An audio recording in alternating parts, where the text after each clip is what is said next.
By the hat, I was like, you know what? Okay, we'll call it May 2nd, Penn Trafford Information Meeting to order. With the pledge of allegiance. I pledge allegiance to the flag of the United States of America and to the republic for which it stands, one nation, under God, indivisible, with liberty and justice for all.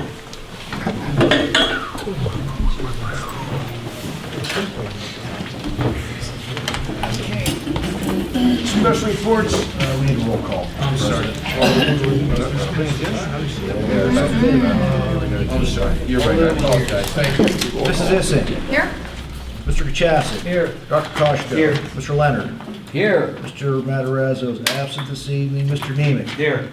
Mr. Petrucci. Here. Mr. Stovall. Here. Dr. Trey. Here.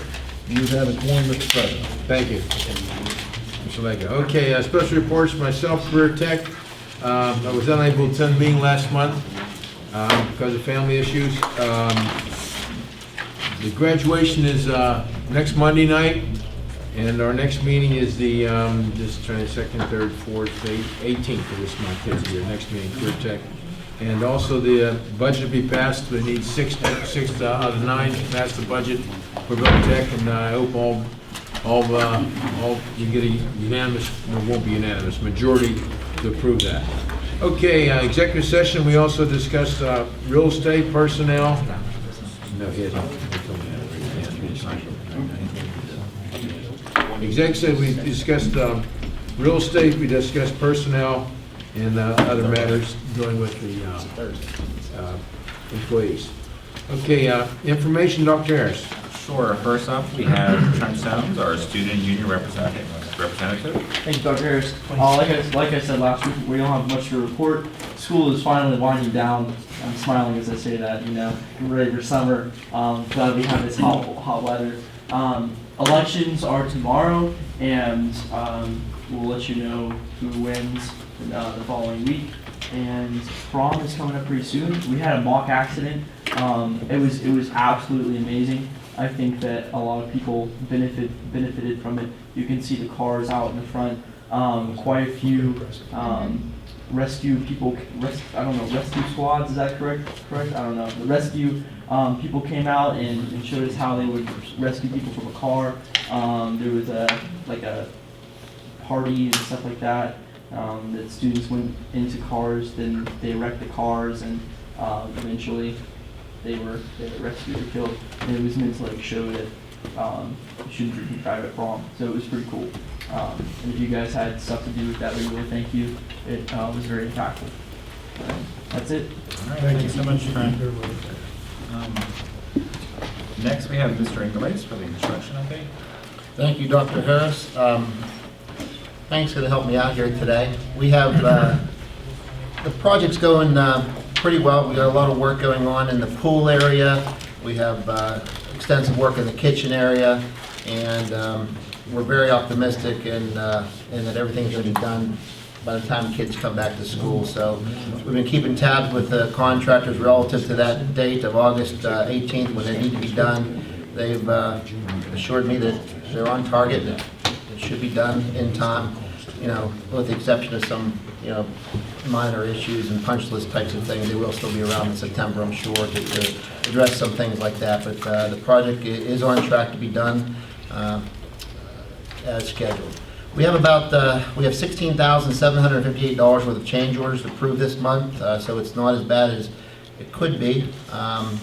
We have some credits, and we also have some additions here for your approval. I'm going to let Hank talk to them because he has a better construction mind than I do, especially when you start getting into some of these things that are heating and plumbing related. You can talk better than I can, Hank. So the majority of that number falls under one change order, and that's the one that I think we've talked about once or twice, and that was an existing condition that the contractors found when they shut the power down in the building to do the work for one of the panels that feeds some of the building. And it was found that when they shut the power down, that a panel that was supposed to be of a certain size with 3 sets of feeders in it actually only had 2 sets of feeders hooked up, and the 3rd set of feeders was bad and never connected. And so they did some research for that to figure out the best we looked at multiple ways to try and solve that because the new design requires the additional power that was needed for 3 feeders. So we did some research into that and looked at some options, and we were lucky enough that there was an extra conduit installed back when the building was built originally, and that conduit was found to be viable, so they could pull wires through that conduit to feed this feeder. It's a long run, and that's where the majority of that money came in. If that hadn't been the case, they would have had to run all 3 sets through the building again, and that's the number that we brought originally being a really large number, but luckily that didn't have to happen. So that's about $18,000 of the $16,700 worth of change orders. So the rest of the change orders combined ended up being a small credit, and they were just minor things like some issues with some window trim and eliminating some walls here and adding some other walls there. Things that happened during construction, and after looking at things, it was decided that it might be better to have a wall here instead of there type of stuff. But the other stuff was all minor. Thank you, Andrew. Just to note, our remaining contingency is approximately $283,000. And that gives, we still have 3 months of the project left. So hopefully that lasts us. It should. Let's keep our fingers crossed. Scott, can I ask what percentage have we done with the project with the 3 months left? Oh, it's about 80%? I would say at least, yes. The things that are left are areas like the kitchen and the pool and the locker rooms and the site, but they're all areas that we've already gone into, and hopefully we've found anything that might come up in those areas. So we should be winding down on a lot of this stuff. So we should, I think we'll be in good shape. I would agree. We do. There will be. We are aware of some issues in those locker rooms we're addressing now. So we'll have some more change orders for sure next month, but nothing that's going to wipe out the contingency. Right. That's all I have. Thank you. All right, thank you. Next, we have the budget presentation, and this will be Mr. Lego. Okay, unfortunately, due to some technology issues this evening, I don't have the overhead working. So you did all receive, though, in your packet a copy of both the presentation and the executive session, or the executive summary for your use. I guess I had a premonition that the technology wouldn't work. We need to wait it out though. You don't have to wait it after. That's the problem. So, so you can follow along. I'm going to look at the slides on my computer here. First, I want to thank the board for their support over the course of the past year as we prepare for this budget. I think we've been fortunate that we positioned ourselves that even though you may not necessarily, oh, here she comes to the rescue. Hey, go ahead, come take a look. Okay. Even though you may not like what you end up hearing tonight, I think we're in a lot better position than a lot of other districts because we've used a lot of foresight over the years to put ourselves in a position where the budget remains at a reasonable level. We don't have any extravagant spending.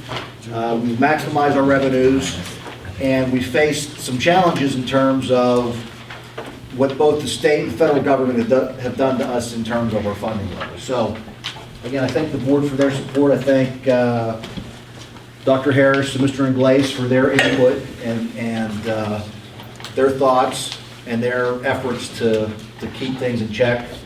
My own staff, my assistant, Mrs. Wayner, who did the bulk of the salary work for this, which is over 50% of our budget. Mrs. Smith, who handles the benefit side of it, which is also a very significant part of our budget. Mrs. Massarelli, Mrs. Smolka, and Mrs. Roush in my office who helped prepare and put together all the documents. So I just want to thank them all for helping me make this a lot easier.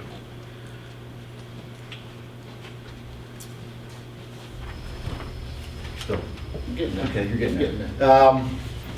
So here we are, May 2nd, 2016. At 2:49 p.m. this afternoon, we had received the latest, greatest spreadsheet from the state on the 2015-16 budget.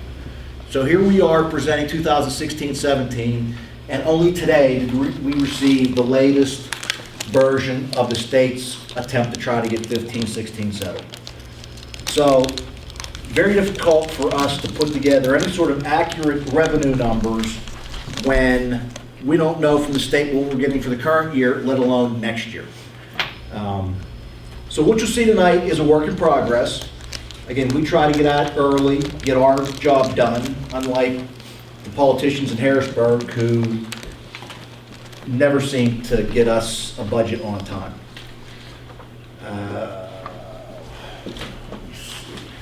Right.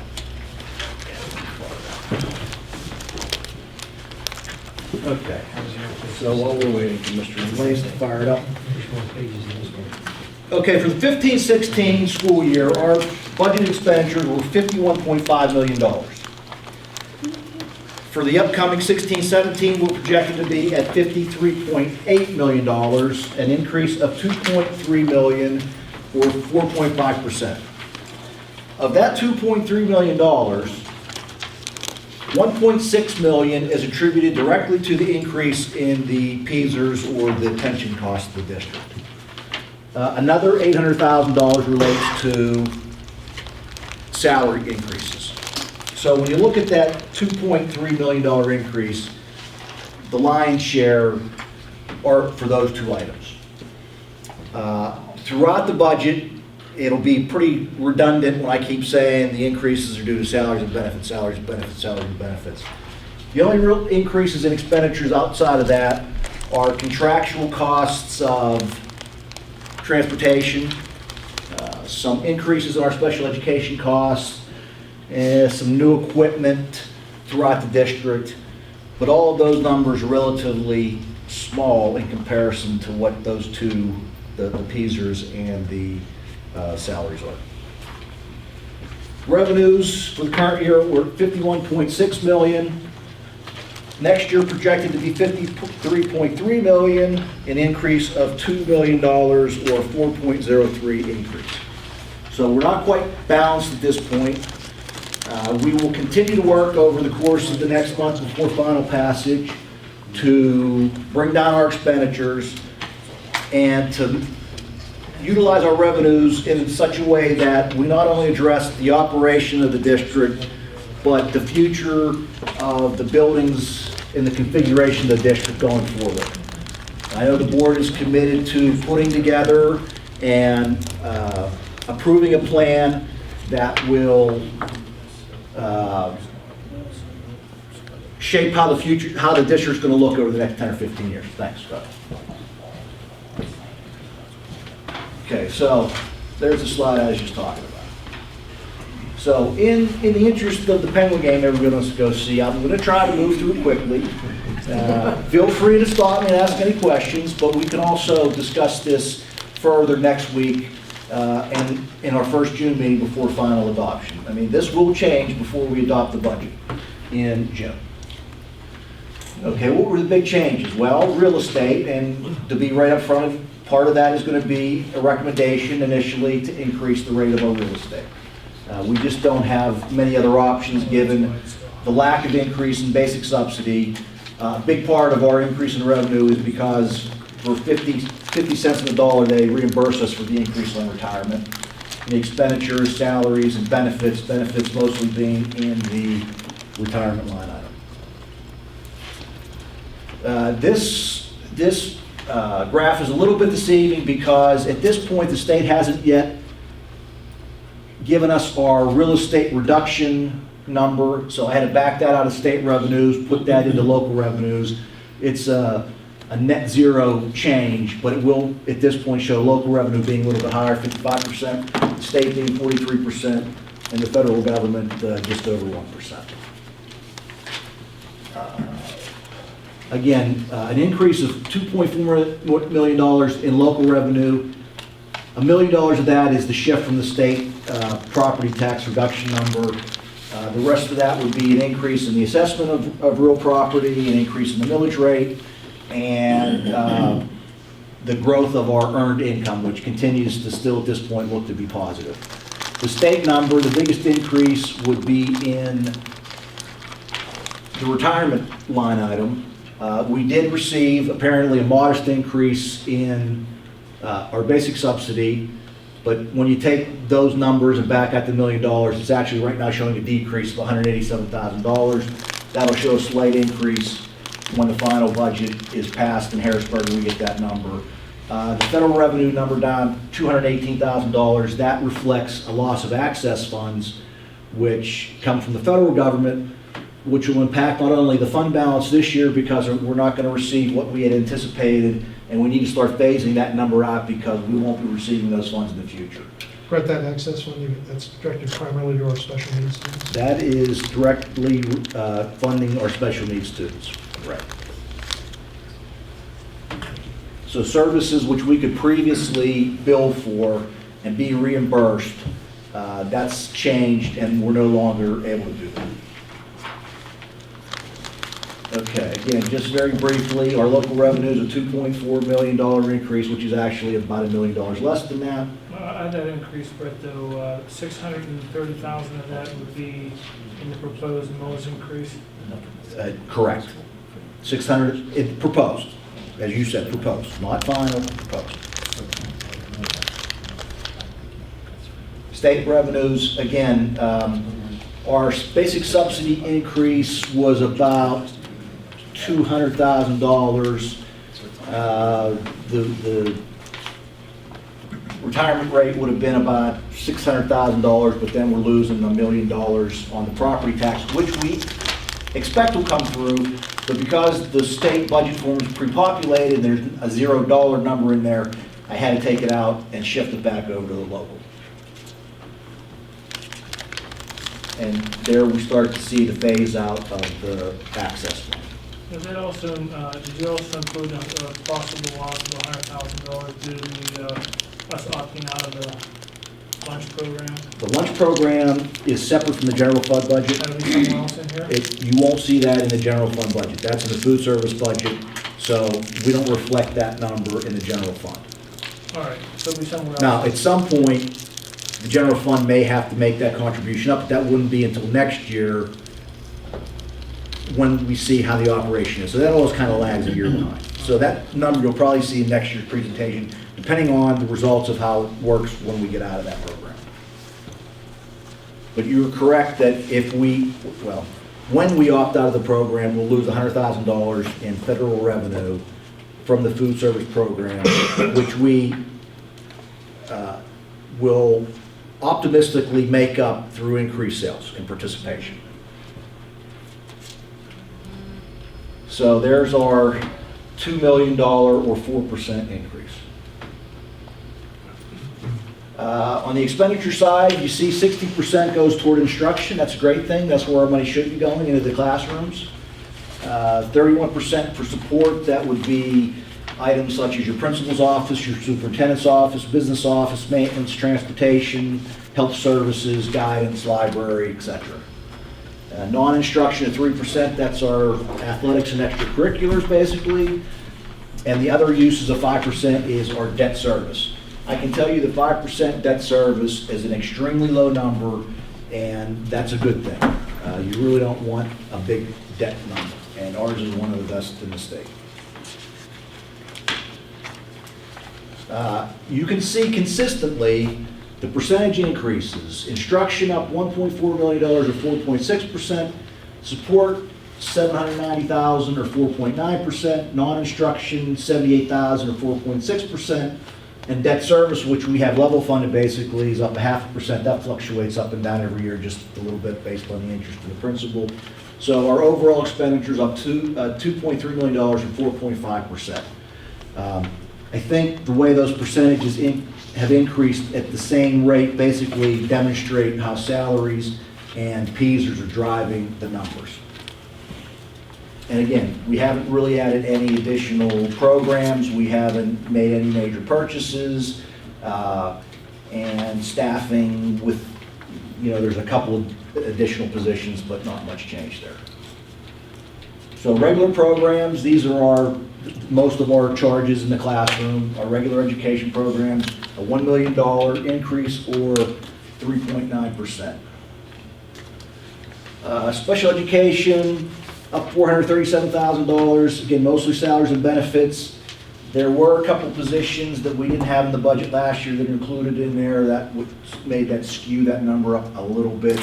We're still looking to see how that impacts our purchase services, which may go down, so this number may go down in the final budget if we realize that our outside services are not as great.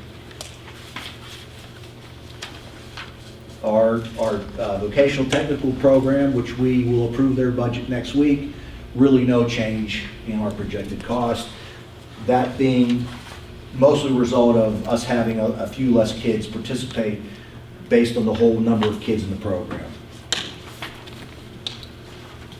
Other instruction is basically our driver's ed program and a few other small little programs, $7,000, so the percentage looks a little bit big, but it's only $8,000 increase. Pupil personnel services, an increase of $146,000 or 13%. Again, I think there's another position that we didn't have in the budget last year that is reflected in here, and that's why that number, 146,000, isn't a great increase, but that makes the percentage increase. Again, and this is some services that we pulled back and may be reflected in our contracted services when the final budget's done. Supplemental instruction, this is library services and a few other things, very small increase. I think we might have eliminated a position there, so we're actually only at $1,500 increase. Administrative services, this is basically the principal's offices and the superintendent's office, 4.1%, there's that common number, $137,000. The only changes are salaries and benefits. Likewise, in health services, salaries and benefits, 4%, $23,000. Business services, $55,000. There is some money in there to replace some computers in the business office. Not a great, huge number, but it skews it because the overall budget isn't that big. Again, one of the few new items we have, but our business office computers are 5 years old and on their last legs, and we don't want to crash and not pay people. Operation of plant and maintenance, this is our maintenance and custodial services, $324,000, 5.7%. We are anticipating a new position at the high school because of all the extra square footage that we have, all the extra glass that we have, so that number is a little bit higher percentage-wise than most other areas. Transportation by contract, $95,000, 3%. Technology, again, the only increases are salaries and benefits, 1.5%. We are using our existing money that we've built into the budget for supplies and leases. We're maximizing those, turning computers over smartly. So we haven't had to, and we have increased this budget over the years, but I think we've gotten to a point now where we can pretty much sustain what we want to do throughout the district. We're doing more things based in the cloud, which is saving us some money. So this number we've been able to keep in check. Other services, these are basically some of our cafeteria aids. This is also our IU contribution. No change there, projected to be the same, small dollars. Student activities, $78,000 increase, 5%, again in line, basically nothing new except for salaries and benefits. Community services, these are the monies that we allocate for the libraries, the rec boards, for crossing guards. I know we had a lot of discussion on this issue, and we are getting out of the library and the rec business over the next several years.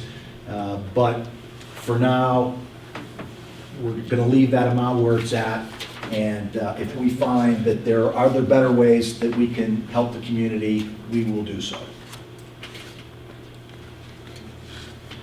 Debt service, again, that we're over the next 15 years, pretty much the same number. So no real increase there. Right now, we're not going to plan on any fund transfers. That may, to Mr. Kachasik's question, that's where if we need to subsidize the food service, that's where you'll see that number. We're not having any reserve other than our fund balance. So again, our increase in expenditures, $2.2 million. I think I have an error in the slide. It's $2.3 million or 4.5%. Apologize for that. No, because I didn't change my 15, the 16-17 numbers were right, the 15-16 was last year's preliminary, not final number. I apologize. So at this point, based on the index, we can go 2.4 mils. As you can see, before today's state numbers come out, if we use 2.4 mils, we would need about additional $500,000 of fund balance to have a balanced budget. Now, based on what we saw today, the revenue should be at least $200,000 better, so we'd be closer to using $300,000 of fund balance. But at this preliminary stage, and still having 3 months of data to go through at the end of the year on the expenditure side, we're confident by final passage that we will not need $2.4 million for operations, and then it'll be the board's decision that anything over and above what we need for operations, do they want to dedicate, and are we ready to commit to a plan for how the district's going to be reconfigured over the next 10 to 15 years. I know we've had several discussions concerning consolidation, grade reconfiguration, so on and so forth. If we can get the millage increase down for operation, the decision then to be made is how much of that do you want to start to set aside, put in reserve to build toward your future plan. So again, we can have this discussion, we can discuss this more next week, we can discuss it more next month before final adoption. The administration is committed to really hitting on the expenditures over the next month, seeing where we have realistic cuts we can make. This is very conservative at this point. We know we can make some cuts before final adoption. It's just a matter of how much, where, and what makes the most sense without really impacting our educational programs, because we think that we have a pretty good educational program going, and we really don't want to impact that at the expense of a few dollars. Just again today, I just got the updated Westmoreland County property values, so this number's off a little bit, but at 77.85 is the current millage. The average home would generate a bill of $21.79. Next year, if we go to the maximum, that bill would become $22.46. So the increase to an average homeowner would be $67.19. Per year, for the year. Per year. So, you know, nobody, well, I wouldn't say nobody, because we have some people in this room that really don't like to raise taxes, and I'm one of them. I know that number is a lot to a lot of people, and but hopefully, if we have to go that far, our residents and taxpayers will understand that to maintain a quality education that attracts people into our community, we may need to make that adjustment and may need to make that increase. And we're not doing it to be extravagant or have unnecessary expenditures. I think, you know, our staffing, if you look, compare us to other districts, we have the lowest number of teachers for a district our size. Our debt service is lower than most districts of our size. So I don't think by any means, you know, we're at $53 million. You look at Penn Hills, who's has less kids than us, their budget is almost $80 million. So I don't think we're really being too, overspending too much. We hope to end the year with $3.75 million. That is down from last year, and a big reason for that is the loss of access monies. We anticipated being able that maybe that there was going to be a change, and I didn't catch the fact that that number was going to tank this year. But so we could see a reduction in our fund balance, $3.7 million. Of that, $2 million will be assigned, and what we've assigned it for is the Peasers increases and/or future renovations and construction. Fortunately, we haven't really dipped into that number yet, and this year is the last year of the Peasers increases being at the rate they are. There's a 20% increase in Peasers this year. So next year, that increase will be much lower. So we've got through this whole spike, fortunately, and the board's done a great job of putting that little bit extra millage aside, and it's putting us in a pretty good place. And that would leave 1.7 million unassigned, which is on the low side, but it's still enough that, right now, we're pretty solid, pretty sound. So that concludes my presentation. I'd be happy to answer any questions, take any comments. And again, just to reassure you that before we pass a final budget, we will be digging into the expenditures, reducing every area we can so that we can pass a responsible budget with an eye on the future and being able to plan for, what the district's going to look like. And I will ask for a vote this evening on the preliminary. Again, preliminary, this is not the final budget. We'll have something different for you next month. So, and again, any questions, anytime, call me, email me, text me, whenever. The final numbers from the state, Yes. because it seems to still be a sort of a moving target. When do you think we'll have one of those? Well, You know, this month? what I saw today was there's not going to be any further adjustments now until June when they do a final reconciliation. What they're reconciling, I don't know, because the formula seems to change daily. The numbers shouldn't change much from what I told you today. Basically, if I read the numbers correctly, there's $200,000 more in state revenue than was reflected on my slide, so that number shouldn't change all that significantly. But I doubt it'll be done by our final passage. Thank you, Mr. Lego. Very, Welcome. very thorough. Is there any questions from the fellow board members or the public? You wish to, any questions on it? Okay. Yeah, that will be an action item when we come to Dr. Harris. Sure. Only one other thing under information, I tried to put this on there, Penn Trafford Community Ed Foundation, the Battle of the Books is Thursday night at the high school. We're excited, this is the first ever Battle of the Books, and we have about 250 children participating.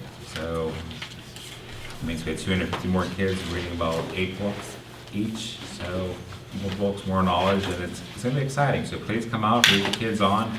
There's also going to be, is it the Chalking Dad?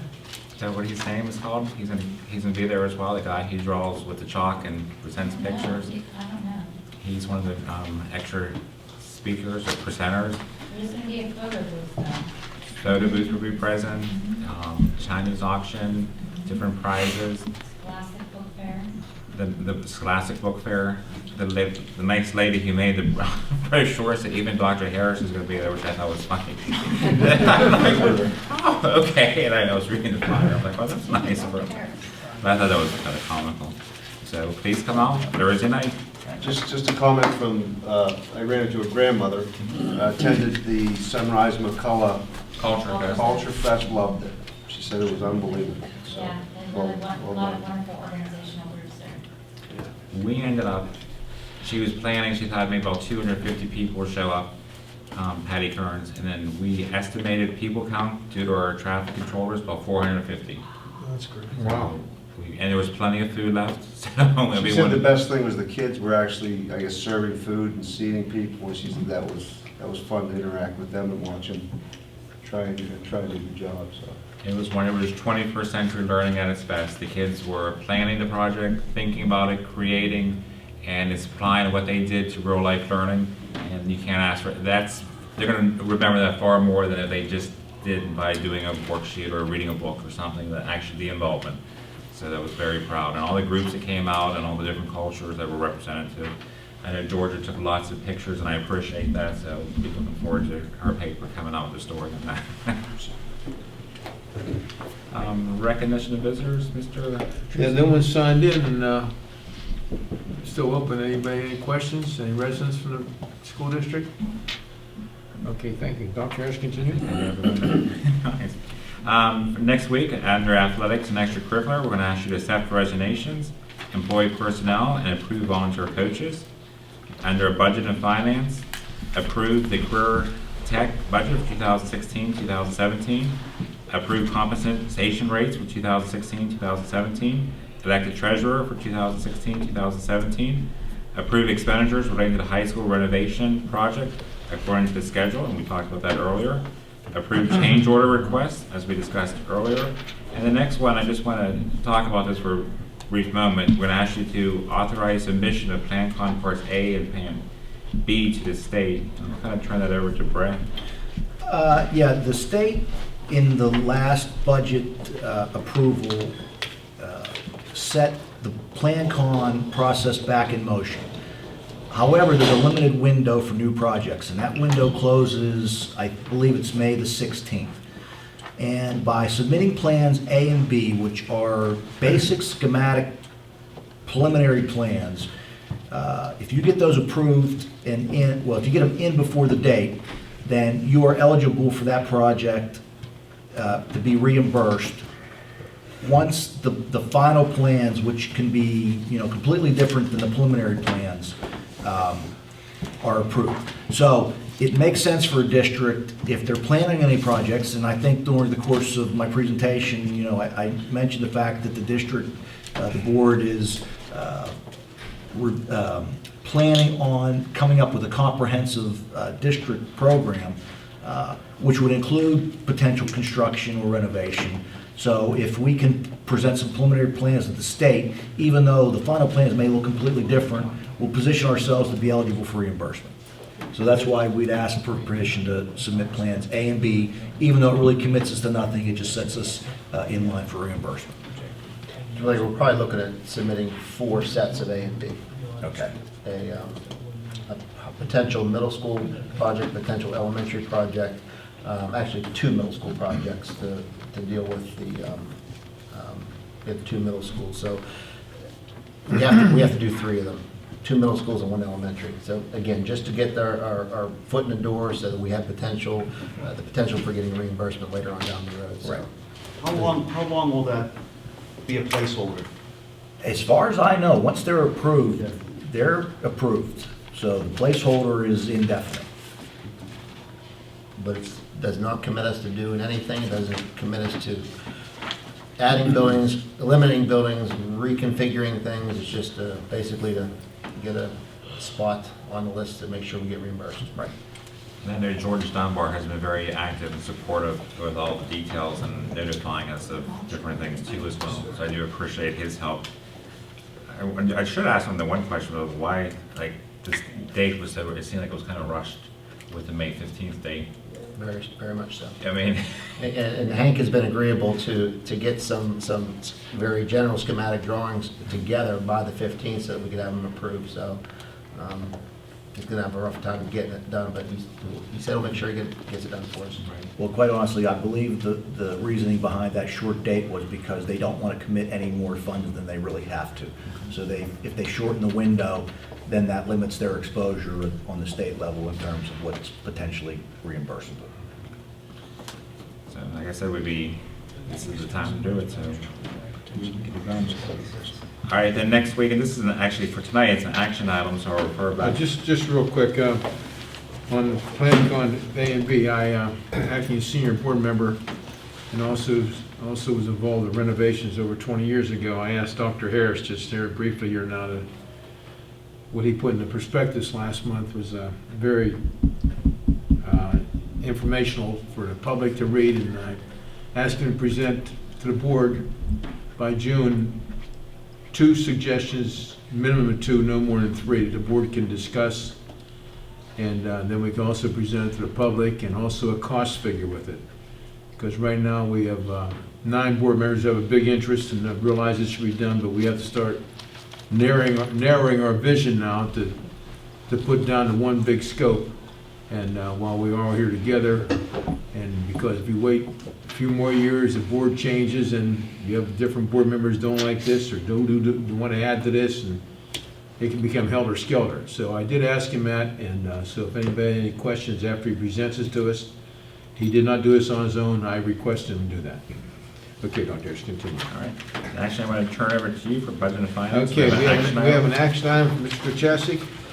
Thank you, Mr. President. Move to tentatively adopt the preliminary budget for the Penn Trafford School District for the 2016-17 school year in the amount of $53,857,497 for advertisement and publication in accordance with district policy and school laws of Pennsylvania.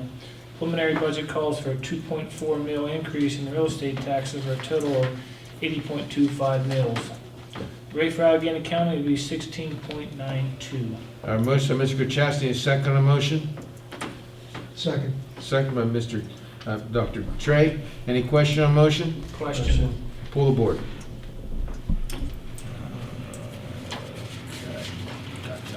You did catch me off guard. You caught me off guard there, Mr. President. Okay, Mrs. Issing. No, I knew I'd be first. I'll just add some commentary. Maybe you don't want commentary. It's just preliminary. Okay, It's not Yeah. final. right, I understand that. I'll say yes, but when it comes to final, unless some of that's going to the capital budget, capital fund, I won't vote on the final budget without that happening. If that made any sense. Yep. Any other comments? No, that's it. Okay. Mr. Kachasik. Yes. Dr. Koshko. Yes, knowing that this is a preliminary final, I would expect some more detail on how. We will do that. Mr. Leonard. No. Mr. Matarazzo is absent. Mr. Nemec. Yes. Mr. Petrucci. Yes. Mr. Stovar. Yes. Dr. Trey. Yes. Okay, you have 7 affirmative, 1 no, and 1 absent. The motion carries. Thank you. Next week, we won't have anything under buildings and ground safety, employee relations, negotiations, transportation, or food service. Under personnel and curriculum, we're going to ask you to approve substitute teachers and support personnel, authorization to issue reasonable insurance of employment notices, employee summer help, approve leave requests, accept settlement agreement, approve intern assignment, accept resignation, approve an expulsion, employee personnel. Under Policy Public Relations, Legislative Title II, accept and file Information Committee meeting minutes on April 4th, 2016, approve graduation list for the class of 2016, final approval of Board Policy 123.4, naloxone and administration, tentative approval of local board procedures number 004 membership and number 11 principles of governance and leadership. We won't have anything for taxes, insurance, and census. Are there any questions from any fellow board members? Anything for discussion? Okay, happy Mother's Day to all you fine young ladies out there, and motion for adjournment? Motion. Mr. Kachasik, second? Second. Second one, Mr. Leonard, all in favor, signify by saying aye. Aye. Opposed? Motion adjourned, nice to meet you.